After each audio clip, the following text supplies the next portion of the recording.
Γεια σου Νικάρα μου! Γεια σου ρε Άτζη, τι κάνεις? Είμαι πολύ καλά, εσύ θα μου τα πεις.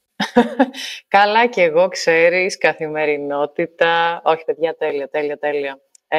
Είμαστε back για το δεύτερο επεισόδιο.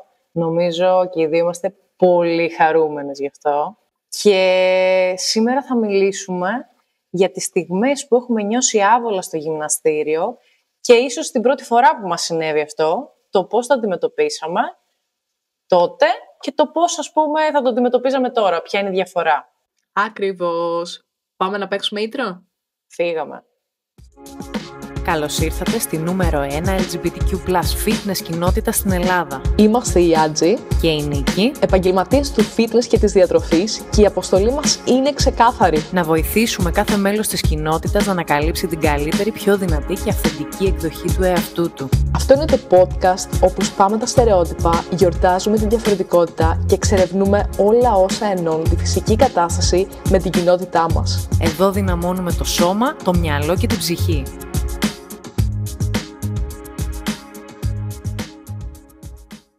Λοιπόν, ξέρεις τι, είναι η δεύτερη φορά που κάνουμε podcast, είναι η δεύτερη φορά που το ακούμε έτσι πιο επίσημα. Έχει σταματήσει ίσως να είναι cringe. Τι λες? Ξεκάθαρα, δεν είναι πια cringe. Λοιπόν, παιδιά, εδώ είμαστε για να εξελιχθούμε σε σχέση με τη δύναμή μας και με τη φυσική μας κατάσταση. Οπότε δεν νομίζω αυτό να είναι cringe. Όχι, σίγουρα όχι και προφανώς για να νιώθουμε καλύτερα.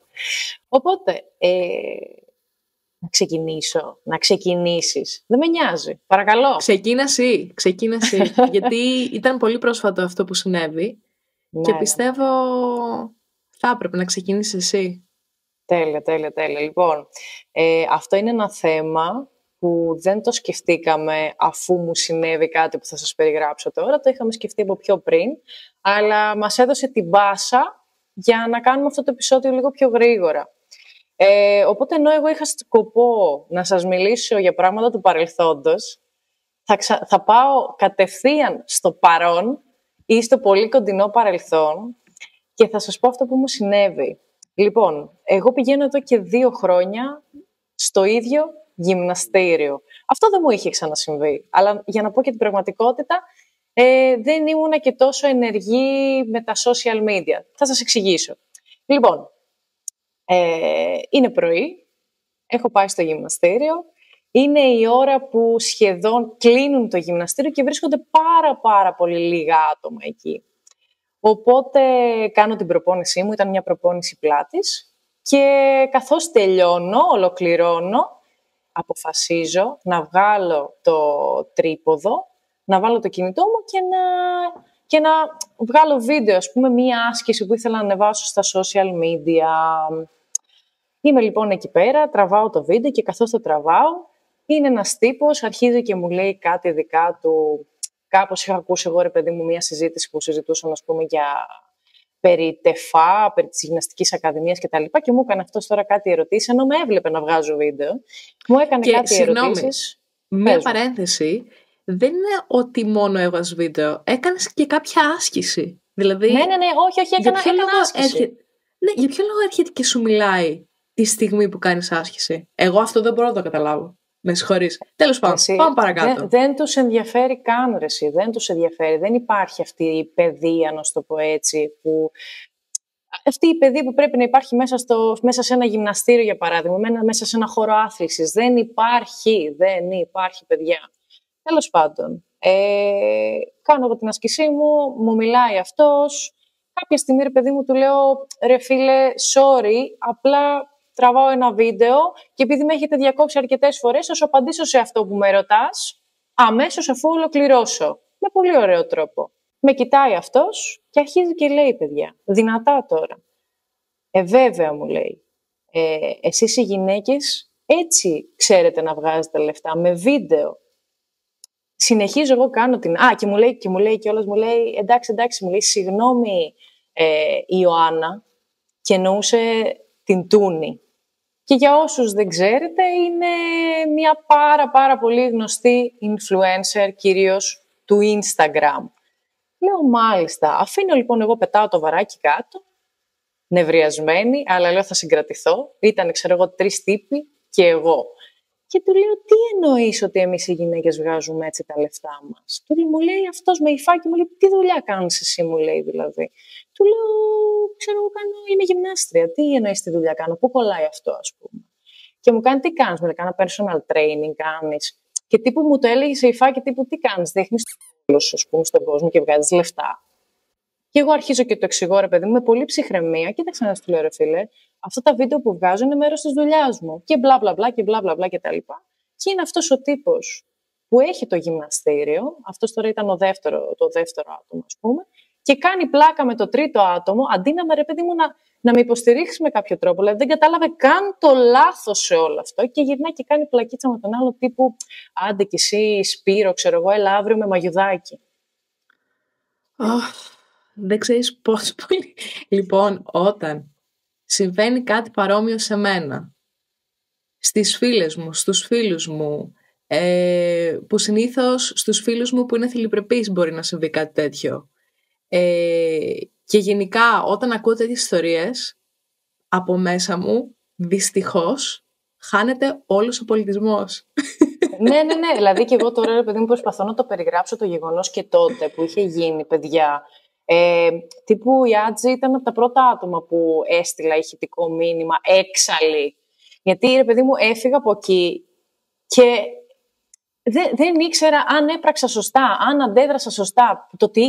Δηλαδή, εγώ είχα ψυχραιμία εκείνη τη στιγμή και δεν έκανα κάτι έτσι λίγο πιο... Δεν είχα μια πιο έντονη συμπεριφορά, μια πιο έντονη αντίδραση, αν ήταν σωστό ή λάθος. Δηλαδή, με πάγωσε αυτό το σκηνικό, που συνήθως εγώ δεν παγώνω. Ένιωσα μικρή. Δεν αξίζει σε κανένα να νιώθει έτσι. Αρχικά, ας τα πάρουμε τα πράγματα από την αρχή. Αυτό το σχόλιο, χωρίς να είμαι κοινωνιολόγος ή ειδικός, ας πούμε, της ανθρώπινης συμπεριφοράς. Εγώ είμαι γυμνάστρια, ωραία. Αλλά πιστεύω ότι αυτό το σχόλιο ήταν ένα βαθιά σεξιστικό και πατριαρχικό σχόλιο.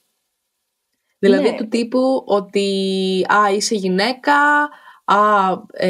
τώρα εσείς τα βγάζετε τα λεφτά σας με social media, που στο κάτω-κάτω που είναι ντροπή αν το έκανες αυτό, που είναι ντροπή αν, ας πούμε, για παράδειγμα, έδειχνες το σώμα σου στα social media για να βγάλεις χρήματα. Πού είναι η ντροπή? Δεν υπάρχει ντροπή. Ο κάθε άνθρωπος είναι ελεύθερος να κάνει ό,τι θέλει. Αλλά δεν έχει κανένα δικαίωμα να σχολιάσει τη δουλειά σου, να σχολιάσει αυτό που πας να κάνεις, το οποίο δεν προσβάλλει κανέναν, και γενικά να σχολιάσει μια πράξη σου επειδή είσαι γυναίκα. Δηλαδή είναι συγκλονιστικό αυτό το πράγμα. Σε νιώθω απόλυτα. Και νιώθω αυτό που λες ότι ένιωσες μικρή, γιατί και εγώ το νιώθω αυτό πάρα πολλές φορές όταν έρχομαι στην Ελλάδα, όταν ταξιδεύω από Λονδίνο, Ελλάδα. Νιώθω ότι συνεχώς πρέπει να αποδείξω ότι, για παράδειγμα, είμαι καλή οδηγός, ότι είμαι δυνατή στο γυμναστήριο, ότι και εγώ μπορώ να είμαι στα free weights στο γυμναστήριο, και ας είμαι γυναίκα, ό,τι, το οποίο είναι λάθος. Δηλαδή πρέπει, ας πούμε, να φτάσουμε και εμείς σε ένα επίπεδο να πιστεύουμε απίστευτα πολύ στον εαυτό μας, έτσι ώστε να μην μπαίνουμε σε αυτή τη δικασία. Αλλά αυτό φυσικά θέλει πάρα πολύ δουλειά, γιατί όλες αυτές οι τοξικές συμπεριφορές βρίσκονται γύρω μας και ζούμε με αυτές. Οπότε είναι πολύ δύσκολο να φτάσουμε σε αυτό το απόλυτο επίπεδο και να μην μας αγγίζει τίποτα από όλα αυτά. Γιατί παλεύουμε.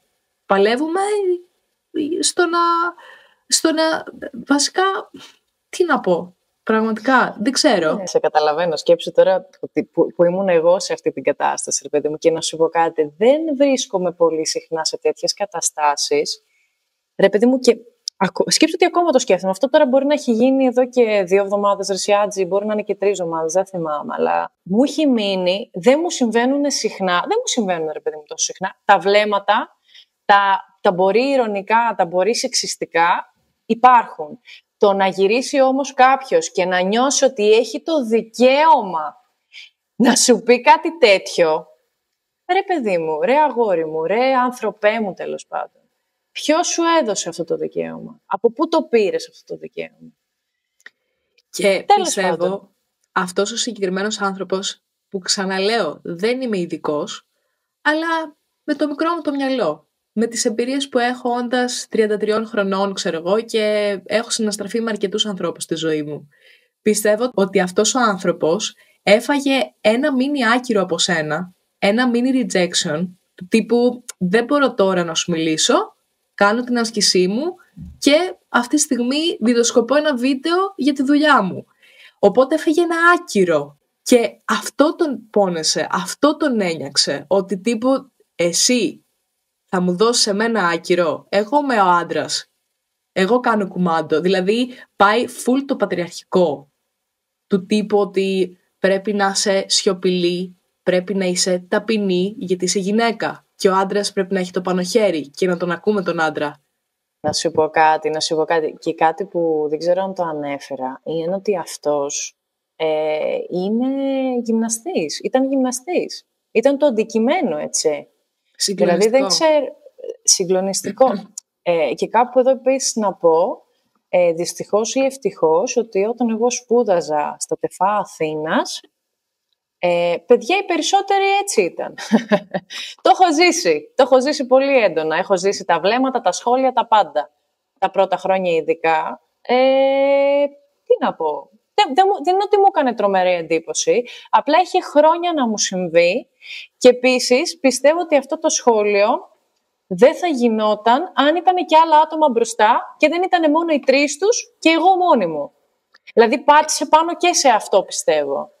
Επίσης πιστεύω ότι αυτό το πράγμα και αυτό το σχόλιο και όλη αυτή η φάση δεν θα γινόταν εάν ήσουν άντρας. Straight άντρας. Δεν το συζητάμε αυτό. Θα τολμούσε αυτός να γυρίσει να πει κάτι τέτοιο σε ένα straight άντρα? Είναι συγκλονιστικό αυτό το πράγμα. Είναι πραγματικά με θυμώνει πάρα πολύ. Γιατί αυτό πρέπει να σταματήσει πραγματικά. Πρέπει να σταματήσει. Τέλος πάντων, πώς νιώθεις τώρα και τι μήνυμα έχεις να δώσεις στον κόσμο που μας ακούει? Ναι, θα σου πω. Ακόμα, παιδιά, δεν ξέρω αν αντέδρασα σωστά, γιατί εγώ του απάντησα οριακά ευγενικά και του εξήγησα ποια είναι η δουλειά μου, χωρίς καμία ηρωνία, χωρίς καμία επιθετικότητα εισαγωγικά. Αν ξέρεις ότι πέταξα το βαράκι και πήγα να τον βρω, ας πούμε. Που αυτό δεν ξέρω αν το λες θράσος ή θαραλέο ή οτιδήποτε, γιατί δεν το βρίσκω έτσι, είναι κάτι που έπρεπε να γίνει. Αλλά το ότι απλά του μίλησα με ευγένεια και ότι δεν έχασα κάποια όρια, δεν ξέρω αν ήταν η σωστή αντίδραση. Και γι' αυτό θα ήθελα να ρωτήσω όλους εσάς, αν θέλετε να μας γράψετε στα σχόλια, πώς εσείς θα το αντιμετωπίζατε αυτό. Αν βρισκόσασταν σε μια τέτοια κατάσταση, δεν με νοιάζει τι φίλο είσαι εσύ που θα μου γράψεις στο σχόλιο. Όποιος κι αν είσαι, όποιο, πώς θα αντιδρούσες ή πώς πιστεύεις ότι πρέπει κάποιος που βρίσκεται σε αυτή την κατάσταση να αντιδράσει. Πιστεύω, θέλεις και τη δικιά μου άποψη ή μόνο του κοινού? Γιατί η δικιά σου πραγματικά δεν με ενδιαφέρει καθόλου. Όχι, σοβαρά. Παρακαλώ. Και εγώ σ' αγαπώ, ανιψάκι μου. Δεν υπάρχει σωστό και λάθος από την πλευρά σου, αλλά υπάρχει, πιστεύω, σωστό και λάθος από την πλευρά αυτού του ανθρώπου που μπήκε στη διαδικασία να σχολιάσει αυτό που έκανες εκείνη τη στιγμή και εσύ έκανες κάτι το οποίο δεν ενοχλούσε κανέναν. Δηλαδή αυτό είναι το πιο τραγικό. Τον ενοχλούσες να ήταν μέσα στην κάμερα, ξέρω εγώ, να πούμε θύχτηκε και ήρθε και σου είπε κάτι, ξέρω εγώ, πάνω στα νεύρα του, ή επειδή δεν ήθελε να είναι μέσα στο βίντεο, οτιδήποτε, να πούμε αχ, τον καταλαβαίνω τον άνθρωπο, ήταν πάνω στα νεύρα του. Αλλά όχι, δεν μπόρεσε να δεχτεί το άκυρο που του έδωσες, του τύπου περίμενε. Αυτό είναι πάρα πολύ προβληματικό. Και δυστυχώς το βλέπουμε μέσα στην κοινωνία κάθε μέρα. Και χαίρομαι που διάλεξες να πεις αυτή την ιστορία. Γιατί είμαι σίγουρη ότι και άλλες θηλυκότητες έχουν βιώσει κάτι παρόμοιο, ακόμα και αρενοποί άνθρωποι να την έχουν νιώσει. Δεν αποκλείω τίποτα, αλλά χαίρομαι που το είπες αυτό, γιατί πιστεύω ότι πολλοί από όλους εμάς έχουμε βιώσει κάτι παρόμοιο. Αυτό Οπότε ευχαριστούμε πολύ. Εγώ ευχαριστώ, παιδιά, που το μοιράστηκα μαζί σας. Όσο περισσότερο να ξέρεις το μοιράζομαι, τόσο καλύτερα νιώθω. Και επίσης να πω ότι, επικεντρωνόμαστε στη συμπεριφορά του συγκεκριμένου τύπου, αλλά είναι και η συμπεριφορά του άλλου που έχει το γυμναστήριο, ο οποίος δεν κατάλαβε καν το λάθος σε όλο αυτό και είπε να κάνει και πλακίτσα, πάλι σε εισαγωγικά εις βάρος μου, δηλαδή να κάνουμε πλακίτσα για όλο αυτό, αντί να με υπερασπιστεί σε εισαγωγικά, λέγοντας, ξέρω εγώ, ότι άντε κι εσύ Σπύρο, αύριο με μαγιουδάκι. Τι λέει ρε φίλε, δεν επιτρέπω σε κανέναν σας αυτές τις συμπεριφορές. Δηλαδή θέλω αυτό το πράγμα, παιδιά, να σταματήσει. Δεν πρέπει να επιτρέπουμε σε κανέναν να έχει τέτοιες συμπεριφορές απέναντί μας. Τέλος. Τελειώνει εκεί πέρα η συζήτηση. Εμένα επίσης ξέρεις τι με νευριάζει πάρα πολύ και δεν μπορώ να το καταλάβω. Δεν μπορώ να το καταλάβω με τίποτα. Για ποιο λόγο μερικοί άνθρωποι θεωρούν ότι το μαγιουδάκι και το κολάν και οτιδήποτε είναι θηλυπρεπές, εν πάση περιπτώσει, σύμφωνα με τα κοινωνικά πρότυπα, είναι υποτιμητικό. Για ποιο λόγο να θεωρείτε, ας πούμε, το μαγιουδάκι υποτιμητικό και να το λέει με αυτόν τον τρόπο και με αυτό το ύφος? Εγώ αυτό δεν μπορώ να καταλάβω. Εμένα αυτό με τρελαίνει πάρα πολύ. Θέλεις να φοράς μαγιουδάκι, κύριε γυμναστά? Έλα με το μαγιουδάκι άμα γουστάρεις την επόμενη φορά. Αλλά μην το λες έτσι. Δηλαδή θέλω να σου πω, δεν είναι υποτιμητικό ρε φίλε το μαγιουδάκι. Υποτιμητικό είναι να έχεις αυτή τη συμπεριφορά και να πληγώνεις τον συνάνθρωπό σου και να σχολιάζεις τον συνάνθρωπό σου και να μην δέχεσαι τον συνάνθρωπό σου για αυτό που είναι, το οποίο είναι κάτι το οποίο δεν σε ενοχλεί. Αυτό είναι το υποτιμητικό. Υποτιμητικό είναι να μην σέβεσαι τον συνάνθρωπό σου. Δεν είναι ούτε το ντύσιμο, ούτε το χρώμα των μαλλιών, ούτε τα νύχια, αν είναι μακριά κοντά, ούτε τίποτα από την εξωτερική εμφάνιση. Έχει να κάνει με την ηθική. Εμένα αυτή είναι η άποψή μου. Και είμαι κάθε σε αυτό. Και όταν, ας πούμε, κάποιος σχολιάζει κάποιον άλλο άνθρωπο, του λέω αυτά τα πράγματα με αυτό το ύφος, γιατί δυστυχώς ακόμα δεν μπορώ να συγκρατήσω τον εαυτό μου και να είμαι απόλυτα ήρεμη. Με ρεθίζει πάρα πολύ. Αυτά τα θέματα με ρεθίζουν πάρα πολύ, δυστυχώς. Πρέπει να το δουλέψω. Όχι, σε καταλαβαίνω, γιατί έχουμε, ρε παιδί μου, τις ίδιες αντιδράσεις σε πολλά θέματα. Το ξέρω αυτό. Δηλαδή, έτσι όπως έχω μάθει τέλος πάντων τελευταία, κάπως σκεφτόμαστε το ίδιο. Γι' αυτό πραγματικά αναρωτιέμαι ποια είναι η κατάλληλη αντίδραση, ρε παιδί μου, σε όλο αυτό και πώς, όχι πώς, ίσως αν υπάρχει κάποια αντίδραση που θα μπορούσε να μειώσει τέτοιες συμπεριφορές. Τέλος πάντων, αυτό είναι το story μου. Πες μου. Αν θέλεις, μπορούμε να καλέσουμε έναν άνθρωπο που είναι ειδικό σε αυτά τα θέματα, στα θέματα της ψυχολογίας, για να μπούμε και στη ψυχοσύνθεση ενός ανθρώπου που κάνει το σχόλιο και να δούμε πώς μπορούμε, ας πούμε, να αντιμετωπίσουμε αυτές τις συμπεριφορές. Τι λες, γιατί εμείς δεν είμαστε ειδικοί. Αυτό ακριβώς. Νομίζω ότι θα ήταν τέλειο να συμβεί αυτό.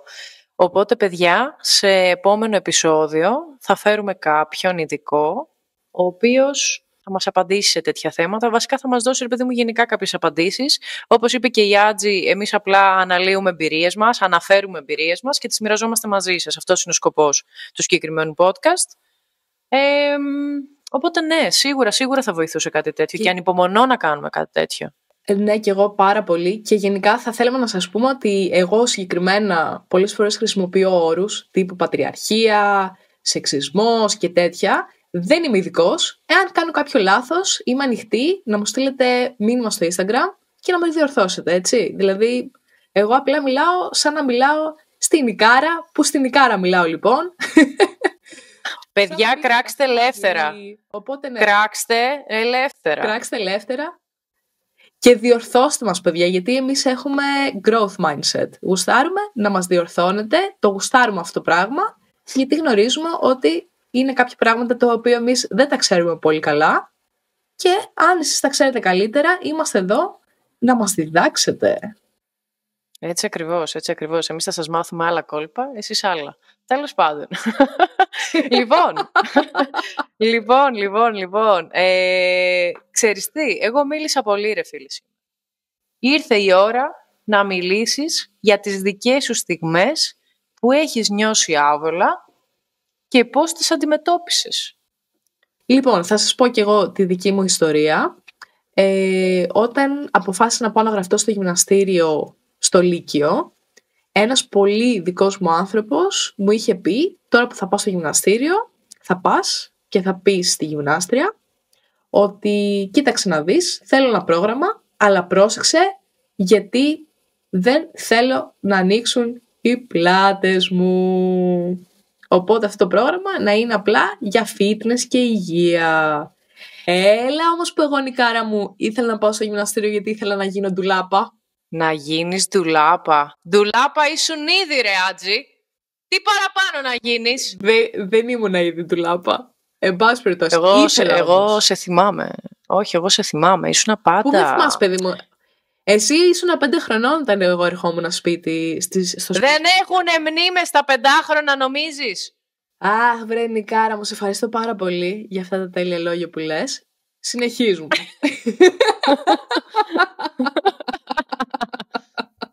Λοιπόν, και πάω που λες εγώ Νικάρα μου στη γυμνάστρια και της λέω, κοίταξε να δεις, εγώ δεν θέλω να γίνω ντουλάπα, όχι.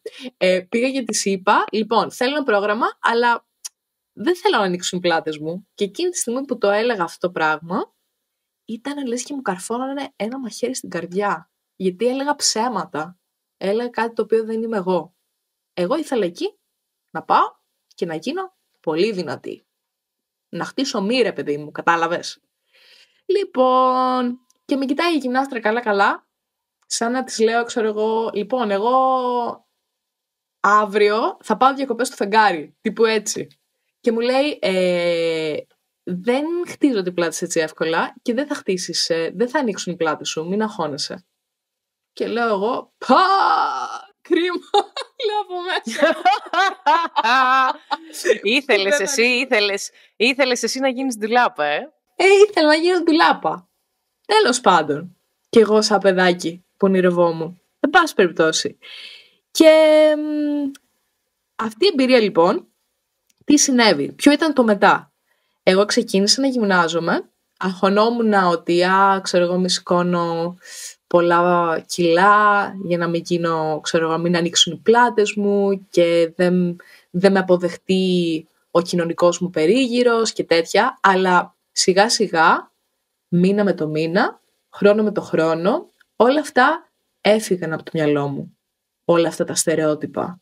Γιατί σιγά σιγά η γυμναστική με βοήθησε να αποδεχτώ τον εαυτό μου, να αποδεχτώ την αρρωνοπότητά μου. Όπως είχα πει νομίζω και στο προηγούμενο επεισόδιο, ότι με έχει βοηθήσει πάρα πολύ το fitness, να με αποδεχτώ και να με αγαπήσω κτλ.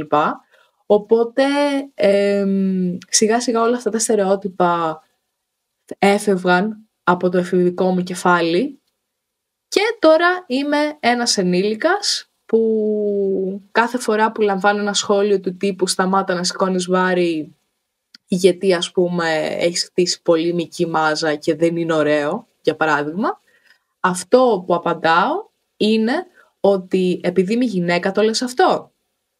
Συνήθως θα πούνε ναι μωρέ δεν είναι τώρα ωραίο και η απάντησή μου είναι ότι όντας γυναίκα έχω το κάθε δικαίωμα να κάνω τι θέλω με το σώμα μου και να χτίσω όσο μη γουστάρω και να είμαι δυνατή. Και επίσης έχω και το κάθε δικαίωμα όταν γεράσω να είμαι δυνατή και στα πόδια μου. Και επίσης στο τέλος προτείνω πάντα να κάνουν και εκείνοι οι άνθρωποι το ίδιο. Να πάνε στο γυμναστήριο, να σηκώσουν βάρη, να χτίσουν μικρή μάζα γιατί με αυτόν τον τρόπο θα μπορούν να γεράσουν και να είναι αυτόνομοι. Αυτόνομες αυτόνομα. Οπότε ναι, Νίκη μου, αυτή είναι η εμπειρία μου. Και τελειώνω εδώ. Το κλείνω εδώ λοιπόν. Πω, ήσουν πολύ σύντομη. Δεν με έχει συνηθίσει έτσι. Παιδιά, το λέγεται, έχουμε γυρίσει άλλα 2 επεισόδια και δεν σταματώ να μιλάω. Οπότε...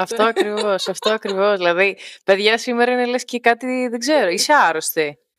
Όχι, δεν είμαι άρρωστη, απλά πέρασε ο χρόνος μας, Νίκη. Ναι, εντάξει, που πέρασε. Είδες όμως, όταν μιλάω με θυμό, δεν το βουλώνω. Έτσι, πρέπει να με τσατίζετε. Να σου πω κάτι, πρέπει. Αρχικά, κάναμε συζήτηση, δεν μιλήσεις μόνη σου.